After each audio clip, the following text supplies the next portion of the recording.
I thought I would start today with an embarrassing story about myself. Jump in.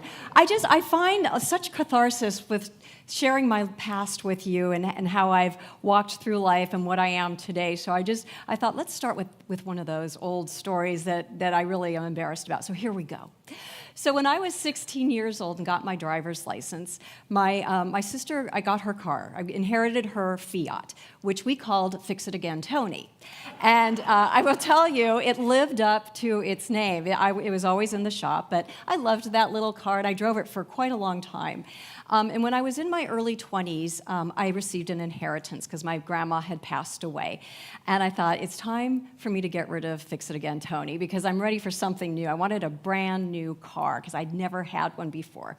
And so I was living in Santa Barbara, and I was going to school, but I was starting to get more independent with what I was doing in the world. And so I thought, I'm going to be really independent and go buy my own car. And so I did, and I paid full price because I didn't know you're supposed to negotiate. But I didn't know that until I called my father. And I said, Dad, I called Dad and Mom. I go, God, you guys, I got a new car. That's how I spent my inheritance from Mima. And there was this pregnant pause. And my dad goes, you what? He goes, do you know how to buy a car, Dale?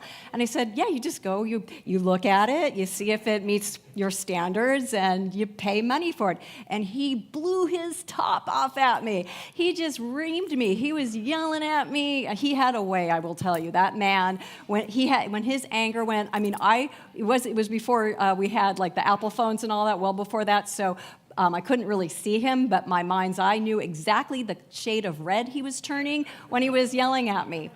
And so I felt about this small when I hung up the phone, and I felt so terrible about myself. And I didn't know what to do. And so I thought, I'm going to go out and look at the car. So I walked out to the car, and there she was. It was a Jimmy, but when the Jimmys just came out. And I was so excited because I was kind of more sporty at that time in my life, more outdoorsy. And so I thought, this is going to be so fun. I'm going to be able to camp. And so I'm looking at this car, and my mood changed. I started to smile, and I go, oh my God, she's gorgeous. I'm getting in. And so I got in the car, and I was looking at that beautiful console and the radio and the seats and that new car smell, and I was just filled up with so much joy. I slammed the car door, I said, screw you, Dad, and I took off for the foothills of Santa Barbara and had a great time.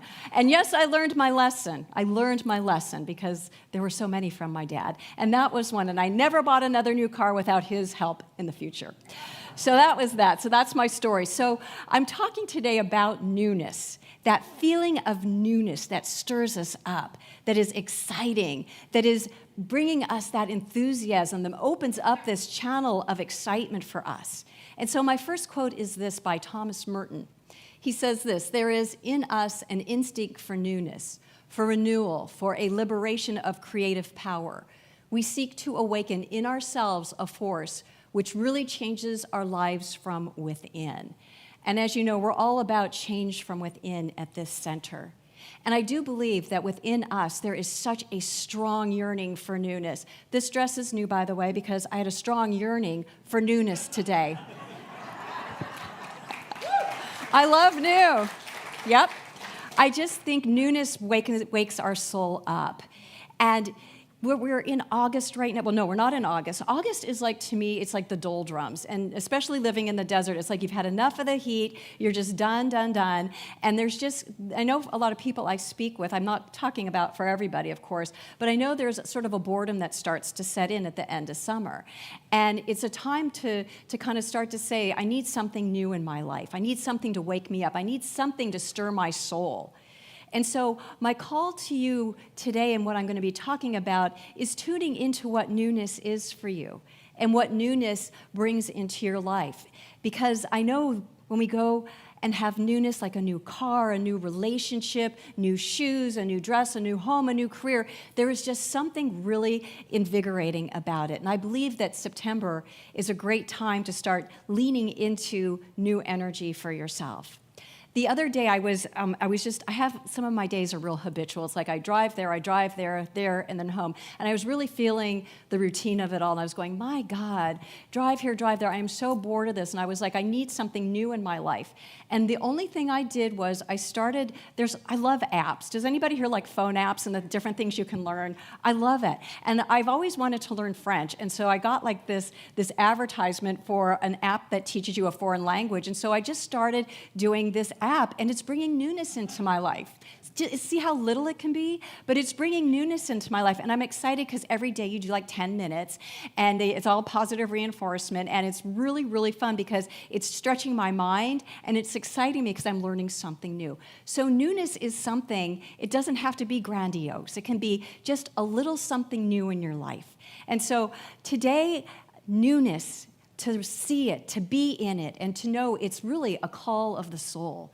Because we aren't here to be stagnant. We are here to continually evolve and expand ourselves. And so we look at what is ours to expand and bring some newness into our lives. And so my next quote is actually just homage to the Jewish high holidays, which are at the end of September. And since I'm usually the person to talk to you about Jewish holidays, it's perfect that I'm here today and we can talk a little bit about it. So most of you know that I was raised in a conservative Jewish home, and we were very religious, and we did all the holidays. We didn't do kosher, but we were at a temple. I was bat mitzvahed, all that good stuff. And the Jewish high holidays, for me, and this is just my experience, were an interesting mix of joy and fear. Because what I was taught is that this high holiday period is a time of going within and really looking at what you've been up to in your behaviors the last year. How have you been treating people? How have you been showing up in the world? And most importantly, your relationship with God. Have you been honoring the Jewish traditions? And so it's a time where we have to look within ourselves. And part of this tradition is you want to be written in the book of life in the next year. That's part of it. And so we have the new year where we celebrate. You can see here the honey and the apples because we celebrate a sweet next year of life. We want to call that into our life experience. And so as we call that in, after the holiday for the new year is celebrated, we've got 10 days where we got to sit in our stuff. We got to really look at ourselves until on Yom Kippur, which is the Day of Atonement, we fast and we really dive into all what we would call the sins that we have committed. And I'll tell you, just a sidebar. So I had such a great family growing up. I had my grandma who was really, really religious. She just kept a kosher kitchen. She did everything. She sat in services all day on Yom Kippur and on Rosh Hashanah, which is the new year. And then I had my dad, who was totally irreverent. And so on Kol Nidre, and I love that, right? You see where that comes from. So there's this, Kol Nidre is the service that you go to the night of Yom Kippur, because Jewish holidays, they usually start in the evening and then they go into the next day. And so we had this ritual where we would go to Kol Nidre, beautiful service, and what you're normally supposed to do is go home and think about things. You're not supposed to eat, but not in the Olansky family. We went to this great restaurant in LA on La Cienega called Ollie Hammond's. Does anybody remember Ollie Hammond's? Oh my God, right? The red booth, total old school. If they were still around here, like I would go there for cocktails. Like it was so cool in that way. So we didn't have cocktails though. So what we did, my dad would say to me and my sister, he'd say, we're going to go over to Ollie Hammond's and have a bite to eat. And a bite to eat was a steak sandwich with French fries and a Coke. And so while we're supposed to be in this state of reverence and not eating and really feeling the stuff, we're sitting there having a good old time at Ollie Hammond's. And so I love that, though, because my dad, he was so funny because he would always say, I got it in with God. He goes, I've got the inside scoop with God. He was so cool like that. Now here's my grandma, and my dad's like, no, you don't need to, you can eat a cheeseburger, you can eat all day tomorrow. So, but he taught me a different way to see spirituality, and I brought both of them together because I love the reverence, but I love the irreverence as well. So that was what the High Holy Days were for me. But what's really cool, now I stand here in this place where I'm all about translating holidays and rituals metaphysically. And even though there was a little terror I felt at the high holidays, because even though I had my dad telling me what he told me, and I questioned how I was taught about God. I wondered, is that really what God is? Judgmental and standing there and looking at my sins and writing me or not writing me in the book of life. There was a part of me that thought that's possible or not possible, but I still was a little scared, and I was just praying that I was going to be in that book of life. But as I look at this holiday now, which I love, I think this holiday is so rich for all of us. It is, the Jewish people created something wonderful, as did all religions, but there is such goodness in the stories that these teach us because they're teaching us about life. They are not meant to scare us. They really aren't. They're there to teach us to know who we are. To be quite honest with you, that's where I take this. And I believe I see the Jewish holiday as, and that shofar right there, that is blown at the beginning of Rosh Hashanah. And to me, it's a call to God. It's a call to take us out of this milieu that we live in, all of these things, these life experiences, and the politics, and the children, and the life, and the allness, and all this stuff we get so attached to. We blow that shofar, and it says, turn away from that and look here. Look here, because this thing that you are, this amazing energy that you are, that is vibrant, that is alive, that is not bound by anything except belief. So if you know, and that shofar blows, and you remember, oh my gosh, this is who I am. I am this allness. I am this expandedness. I have everything inside of me that will allow me to live the greatest life possible. So it's all about tuning into that truth and looking within. Look within and see, where am I off? Where am I out of alignment with my spiritual nature? Where am I not seeing the truth? This is the call, I believe, of the holiday, to really wake us up to what's real, for what's always there that we don't pay attention to, that's always trying to get our attention and say, you're bigger than this. You're bigger than your circumstances. You are the nature of this beautiful, amazing, creative energy that never stops. And so this thing about the book of life, I believe it's all about inscribing ourselves in the flow of life. Inscribe yourself in your own book of life. So many of us, and I'm one, there have been times in my life where I have been so disconnected with life because I didn't believe in who I was. I was seeing myself through the eyes of failure and disappointing others and not doing what I was taught to do. And I'm not in the book of life when I'm doing that. But when I came into this philosophy and I learned, oh, I'm so much more than that I am this energy of spirit that is so amazingly expansive, I'm in the book of life. I am right there on page 1, writing my book of life as I see it. That's what I believe this is teaching us. And my next quote is this. So I love to just be kind of crazy, going from Judaism to Hinduism, right? It's all one. So Swami Sri Yukteswar, who was the guru to Paramahansa Yogananda, who's a favorite of mine, he says this: everything in the future will improve if you are making a spiritual effort now. And that's what we teach you here, right? People who come here, myself included, we usually come here because something's not right inside of ourselves. Something's not working in life. Or somebody just drags us here because they think we would like it.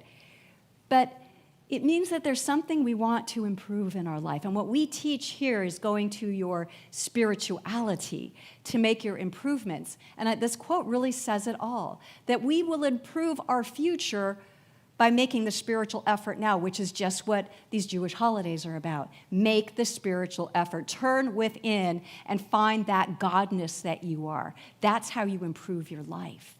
And to me, this is all tying into newness. And my next quote is this. So Ernest Holmes, and I know I talk a lot about that childlike nature of who we are, because I think that childlike nature holds the key to our life flow of creative energy to be flowing unobstructedly. That, to me, is the key. And it's not like you have to be a kid again. It's just that we point you to reflecting on the feeling of being a child, because a lot of us left it there, never to come back. And so to teach about feeling that childlike innocence in nature awakens us to what's possible and who we really are, because we get kind of jaded with our life experiences. And we start getting despondent and disconnecting and not seeing that there's a greater possibility. And so Ernest Holmes says this: who would not be a child again? Who would not again have the simple faith and childlike trust that somehow or other we seem to lose on the pathway of experience? And we do. I'm one. I lost that child thing, and I went looking for it like crazy when people told me that's where to start. Because that little child gets really wounded, and we cut it off because maybe we're told, oh, you're being silly, or don't be like a child, and we just start closing that up and limiting ourselves. And it's such a great flow of energy, that childlike nature, that trust. I work with so many people that don't trust anymore, and especially themselves. And I'm here to tell you, you can trust yourself. You absolutely can, because deep within you is such a high knowing of wisdom and power, so big. All of you here, all of you at home, it is so big. And it's not showing up as big because we don't trust it. And so it's about learning again to trust that power. And my next quote is, again, part of this Ernest Holmes quote. I know, isn't that fun? Whee! Things crowd in on us until we lose some of the greatest of all gifts, the simple, spontaneous joy of living and a trust in the power of good, which alone is able, ready, and willing to meet all of our needs. And this, I believe, is so true. The greatest gift we have, we were born with it. We were so born with it. And look at that feeling state. Can you feel what that feels like, everybody? Someone's thrown you. I was thrown up a lot as a child because I was so teeny. Even like when I was 8, people were throwing me in the air. But I love that. I love that feeling of just, woo, and there's just that trust. Yeah, there's somebody that's going to catch me and I can come down. And even though we don't teach about, we really don't teach about an anthropomorphic God. We don't teach that God is this person that's taking care of you. We just teach here that your consciousness really creates your reality, and that there's an energy that we're all tuned into that responds to our belief. So if I believe that the energy of the universe has always got my back, then I can walk in this world trusting in that because I see it all the time. We do create our realities by our beliefs. So if you're believing I'm in a safe world and I can trust, then my God, you are expanding yourself into new horizons. So this is what we teach you about trusting you and your ability to change what your life is about by changing your consciousness. And so it's not an obstacle, but I guess, I say all this stuff and I lay it out there for you, and then it's like, well, how do I achieve this? How do I do that? And so actually, first I want to talk about the story of us and Reverend William. So Reverend William, wasn't he great last week? So Reverend William, he spoke about how spirit and spiritual truths and stories about our souls are in songs, they're in pop culture, they're in movies, TV shows. And he brought The Mandalorian up, which is a great TV show, and it's a kind of a Star Wars breakoff. And so he was telling me after the service, because he inspired me, and he was telling me a little bit about it. And so I watched a couple episodes of it. And I thought, oh my God, this is the story about us, which is really what stories are. That's why we're intrigued by stories, because they're showing us what's going on inside of ourselves, and it's showing us how it plays out and what we can do and what's possible. And that's why you brought that up, and it was so great. And so I'm bringing the Mandalorian back today. So you can see the Mandalorian is this being that is totally armored up.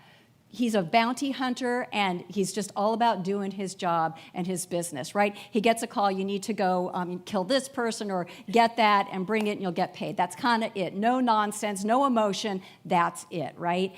And I got just an aside, he is the coolest. He has the coolest defense system because they're showing all these things he does, because it's this one guy and he's got all these things around him. They're shooting at him and throwing things at him. And man, he's got this fire thing. He can set everybody on fire. He had these guys behind him, and I'm going, oh, he's going to get captured or something. Oh, no. He presses this button, and all these missiles fly behind him and kills everybody. And I was so intrigued. It was like nothing could stop this guy. And I thought, that is so cool.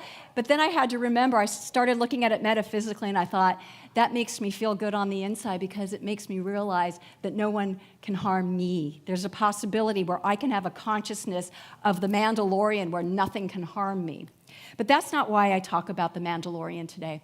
The Mandalorian, I told you he's real businesslike and all that, but he gets captivated by this baby Yoda who is so freaking cute.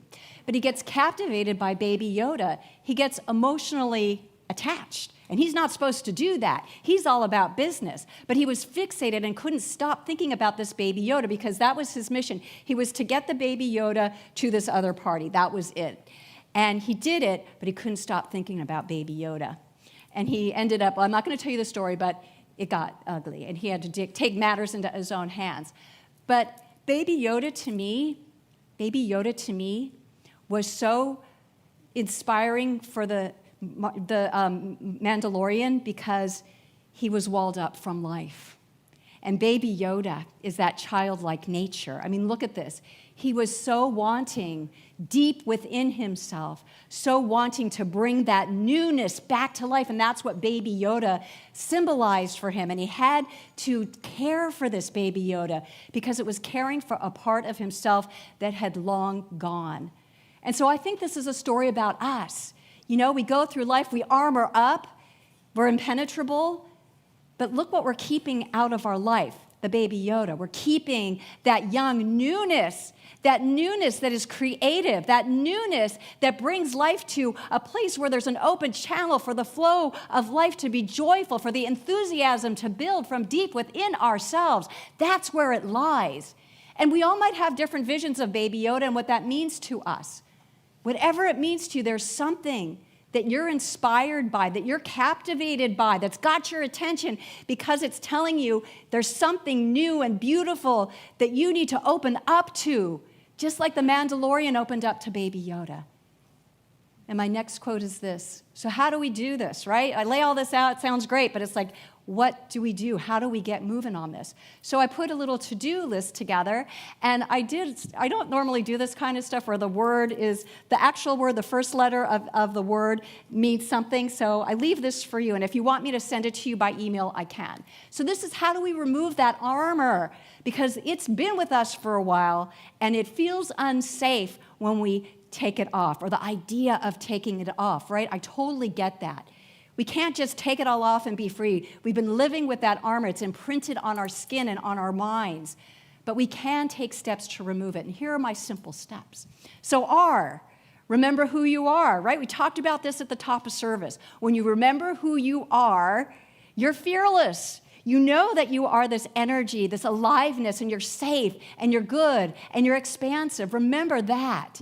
And you can move forward. Remember that everything is okay, because sometimes it gets really scary when that armor comes off. You remember everything is okay because you're returning yourself to your divine wholeness, to the essence of who you are. So you're good. You've got this. Whenever we take on a spiritual endeavor, I believe we are supported so big by that energy through synchronicity, through newness coming in, through you've got this coming in from somewhere. M, move one piece at a time. Don't take it all at once. Take one off at a time. Let yourself get used to it. O, it's okay to feel uneasy because you know what? Change does have its side to it that can be uncomfortable, right? And that's okay. It's just a temporary thing. Just a temporary thing. You're going to get used to not having the armor on, and you're going to see the immense power that you have, because as that armor comes off, it gives your power a place to go instead of being shut down. V, value and take notice of the flowing creative energy within you. It's always really good to recognize your growth and recognize the newness that's coming forward, because when you recognize it and say, wow, look at this energy that it's now flowing through me. When you say that and acknowledge it, more goes. It expands it. It makes it more powerful. It wants to come out and play. And E, the good news, expansion is permanent. You never go back. Isn't that the good news? That's my favorite part of it. So try this out. Try this out. little to-do list. My next quote is this. So what's new? What's new? That's my talk title today. So what is new for you? What do you want to do that you've kind of been thinking about that's something you haven't done before? Is it to learn another language? Is it to go for a hike one day a week? Is it to change your thinking? There's a good one. You know, we get in these thinking loops, and they can be stagnating, right? So it's good to see, how are you thinking? Is there a new thought? You know, we teach new thought here. That's what this philosophy is about, new thought, because when we bring new thoughts in, the old thoughts go away that are not life-affirming. And when we bring these new thoughts in of remembering who we are, everything starts to shift and change. And what I love about doing that in front of all of you and all of us together, we get support through these changes. We get support when we say, wow, I'm having this change and this is happening. You have people here that are saying, go for it, keep going, you've got this. You've got a whole room of cheerleaders here, practitioners and ministers. That's what we do here. We tell you, you are on the path, keep it going, because you're going to be so mind blown by how much you change. I worked with a woman, God, at least 5 or 10 years ago, and she wasn't really in this teaching, but she was captivated by it. And she used to tell me in class, she'd go, because I would say, you're going to change, you're going to see it. And she'd go, I doubt it. And I would just keep telling her, and I looked at her in the eye and I go, I guarantee you, you are going to be a new woman. Because she was really closed off, very depressed. And I said, you are going to be a new woman. I guarantee it. And she goes, okay, I'm sure. And I had lunch with her. Her and her husband just moved to New Mexico a while ago. And I had dinner with her, and I put it in her face. I said, okay, remember what you were telling me when you were first in class? And she goes, I know. And she goes, because she loves her life now. She loves who she is. And I told her she would, and she did. And that was so extraordinary to see. So this philosophy works is really what I'm trying to say. So my next quote is from the song that Alicia so beautifully sang. I will break these chains that bind me. Happiness will find me. Leave the past behind me. Today my life begins. A whole new world is waiting. It's mine for the taking. I know I can make it. Today my life begins. Today my life begins. You know, and our life begins new every single day. When we wake up, we have a clean slate. We have opportunities to make choices and decisions for ourselves. So what new decision are we going to make to break those chains of old thinking and old habits that just aren't serving for us anymore, that don't fit anymore, that we've outgrown? It's time to get a new wardrobe so that we can really show who we are and live in this energy of the extraordinary that we all are. And so as you all know, we've got classes coming up. They start September 12th. Talk about newness. We've got Dr. James teaching mental muscle. I'm teaching the secret of success, and Dr. Tiffany is teaching the power of mind. All of these classes are going to teach you something new about yourself. And at the completion of those classes, you're going to be a whole new person who is vibrating in this level of energy that is excited, enthusiastic, and ready to jump into the book of life that we are all living. So my call to you, as Dr. James he always calls us to do something. My call to action for you is start being open to something new, as little or big. Just be open to something new and bring it into your life, because that's where goodness and expansion begins, in finding something new through that creative energy that we all are, saying yes to it, opening up, and having at it. Thank you for listening to me. Thank you.